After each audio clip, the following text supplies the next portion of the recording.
My name is Mams and I make weird music. And today I will tell you a little bit that I know about the Raga Bihag. Now, I couldn't find much historical information about this raga. However, some sources say that it is one of the OG and pure ragas. It is said to be used right from the 14th century. It was also used a lot in folk music right up until the 18th century. It is one of the ragas that is taught pretty early on to students of Indian classical music, as it is not too complicated and is based off of the major scale, except for one exception, which I will tell you about later. I too learned the basic form of it during my childhood when I was learning Indian classical vocal lessons. But back then I was too young to explore it or to appreciate it. However, when I was in music college, I had a senior who used to play the Esraj. At one point of time, he was learning the Raga Bihag and we used to jam together a lot. So I too learnt a bit from him and discovered its beauty.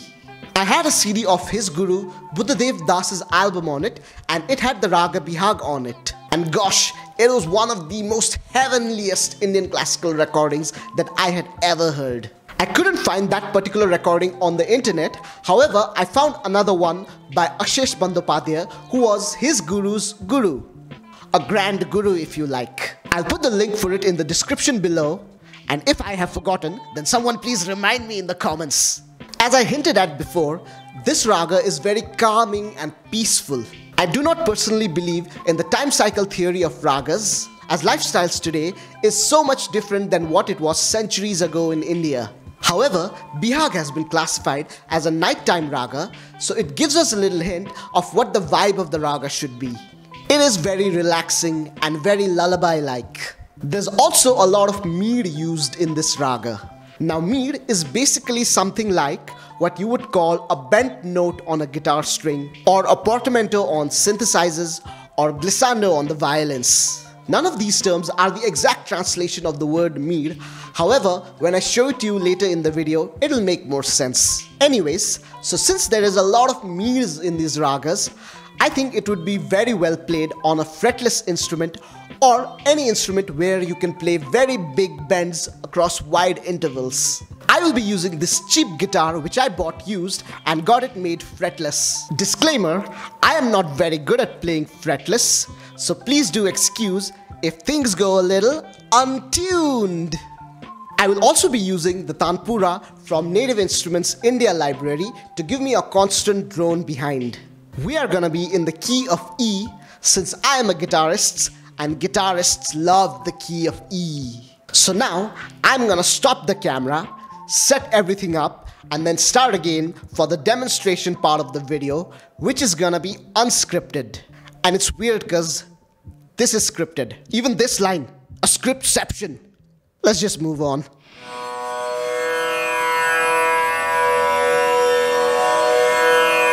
Okay, so I've set up my camera in such a way so that I will be able to show my hands more clearly, but I am in a very uncomfortable position as I have to look here like this to see my planning. It's not a script right now, it's just a planning. Anyways, no more talking. Let's move on to the Raga Bihag. So, whenever we're learning any raga, we always start as a learner with Aaroha and Awroha. Remember, these are not performance things, but these are it's basically a scale upwards and downwards, ascending and descending, so that we get an idea we get some guidelines on how to play the raga. So this is the Aaroha, or the ascending of the scale.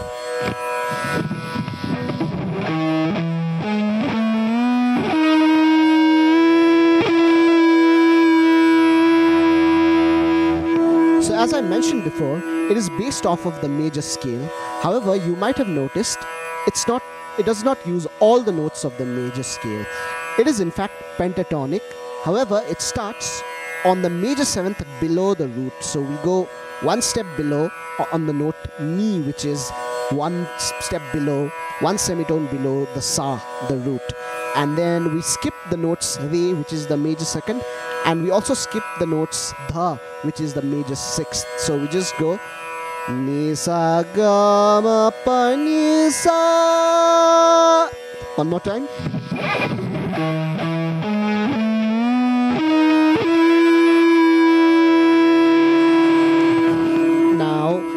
is the Awroha, or the descending scale of the raga.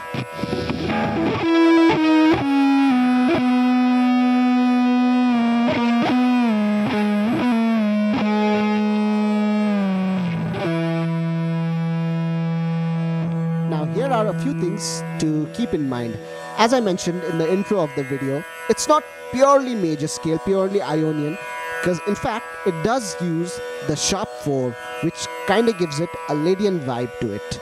So we come down using our basic major scale, but once we reach the 5th, we take the sharp 4 and then go back up to the perfect 5th, and then we go to the major 3rd, go up to the natural 4th this time, not the sharp 4th, and then again come down to the 3rd, and then we glide over the major 2nd, which we don't actually play, and come to the root. I know I talked a lot and this probably didn't make too much sense, but let me demonstrate that.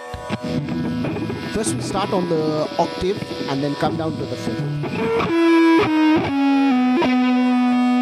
Then go to the sharp 4 and go again back up to the 5th.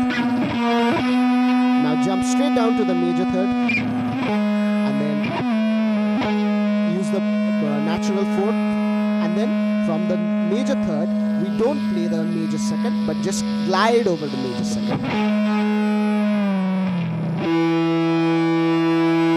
So this is one thing that happens a lot in Indian music, is we don't fully avoid a particular note. However, we also do not enunciate it very well. If you're playing a string instrument, a plucked instrument, you don't actually strike, you don't hit, you don't play, you don't pluck on that particular note, but it's just there, touched upon. So it went sa ni da pa ma pa ga ma ga sa. So you see how it went from ga sa, the re, even though it is there, but like we don't hang on too much to it. So now these are the basic this was the basic Aaroha and Awroha of the scale. I don't know how well I was able to explain it. I hope it was clear. If not, comments below on how I should have explained it better, and any questions please put down in the comments. But anyways, the next thing that I would like to talk is the phrases, the what is often called the Chalan of the raga. And the Indian classical performance usually starts with an Alap, and you demonstrate all the phrases of the raga in the Alap section of the raga. The Alap section is a free time improvisation that happens right at the beginning of the performance, and it's a free time example of free time would be like something like the intro of Whiskey in the Jar by Thin Lizzy, where there is no sense of rhythm. So you start off somewhere around the root, or in this case one step below the root. Maybe you explore the lower octaves first and then come back up to the middle octave, and then you explore the higher octaves and then come back down to the main root. So that's the general direction that the Alap goes in. And then I will show you lots of phrases here to give you some phrases for you to go along with.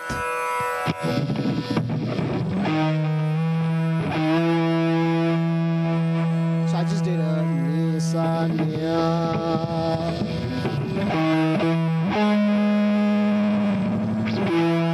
Again, as you can see, I just went ni sa ga and then did not enunciate the re, and came straight from ga sa.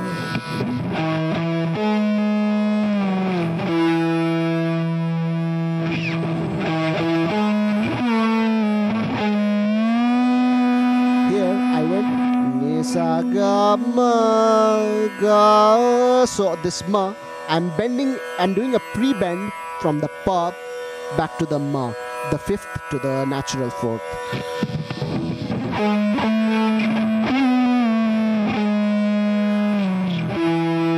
Here what I did was from the 5th to the 6th I did a quick So I just went up and quickly came down, and it depends on how you can do it on your instrument. If it's if you're playing a fretted guitar or fretted instrument, you could do a quick bend or a quick hammer on and pull off, something that will work best for your instrument. You'll have to figure out ways to do it on your instrument.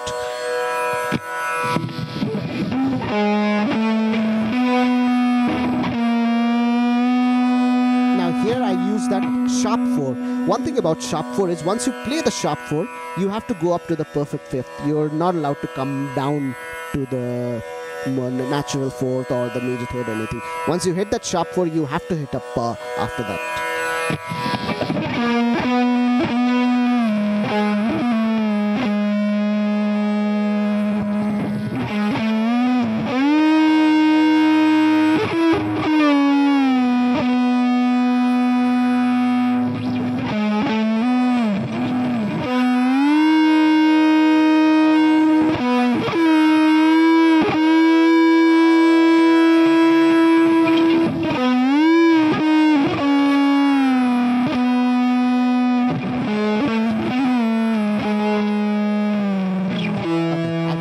Without explaining, but I think those were phrases that didn't have anything significant in them. Another thing that is often done is just like how we treat the re, sometimes the 6th is also treated in a similar way. As I said, you don't use it too much during the ascending. So if you're going ascending, you're supposed to go from pa to ni, and then maybe come down, just gliding over the. But this one is not as important as what we do with the re. And then you do the same thing on the higher octave. So now what I will do a quick demonstration of the Alap, where I will start on the root, go down to the lower octave, explore that a bit, come back to the middle octave, explore that for a while, and then go up to the higher octave. Another thing that I want to point out right now is something called Nyas Swaras. So basically Nyas Swaras are notes where we can rest, and every raga has a set of Nyas Swaras, and these are very important so that we can rest, we can take a bit of rest on these notes. You're not allowed to rest on other notes, especially notes like re or ma in this particular raga. Now this raga has the Nyas Swaras of sa, ga, pa and ni, which is 1, 3, 5 and 7, and it aligns perfectly with our major chord, even our major 7th chord. That is why this particular raga actually goes very well with Western music or Western instrumentations. And so do keep an ear out for me resting on those notes, and those Nyas Swaras will keep ascending up till it goes to a certain point and then come back down to the sa. So here we go, a demonstration without me talking in between.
Welcome back! Did you like the lesson? Did you like the lesson? Did you like the lesson?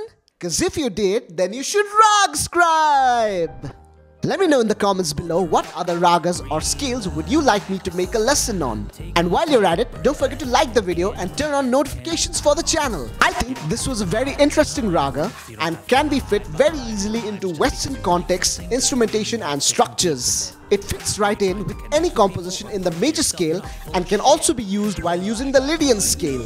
I hope this has given you lots of ideas and phrases to use in your own music. I do have plans for a part 2 of this video where I challenge my friends to make some music with this particular raga. I have a very tight-knit group of friends who help me in making these YouTube videos right from the ideating stage right up until making the thumbnails. These friends are also amazing musicians in their own right. One of them that I would like to highlight today is Jonsible. I don't exactly know how to describe John's music as his music is very varied. However, my favorite song of his is called Relax. He often releases music under the moniker Parasocial. However, this particular song he has released on his own name as it is definitely his most personal and self-confrontational song. It's a very powerful song that mashes genres like EDM and progressive rock mixed in with Dylan-esque poetry and delivered with the aggression of an Eminem or a Rage Against the Machine song. I'll put the link to this song and his other songs in the description below, so please do go and listen to them. Speaking of songs, I too have lots of songs on my Bandcamp. All of my released music lives there, and I also have a Sitar Sample Pack if that is of interest to you. And I think by the time this video is out, I will probably also have my first ever solo album released on major platforms. So please go and listen to all of them because they will help you to stay untuned. Okay, bye. Take a deep breath. Forgive yourself for not responding yesterday and respond today. You're not making music to be great, you're making it to share an experience with people so that maybe one day when their mind is racing in a million different directions and they put on a pair of headphones, you can help them feel at least a little bit like they're not alone. You don't become a better artist or friend by worrying about how good you are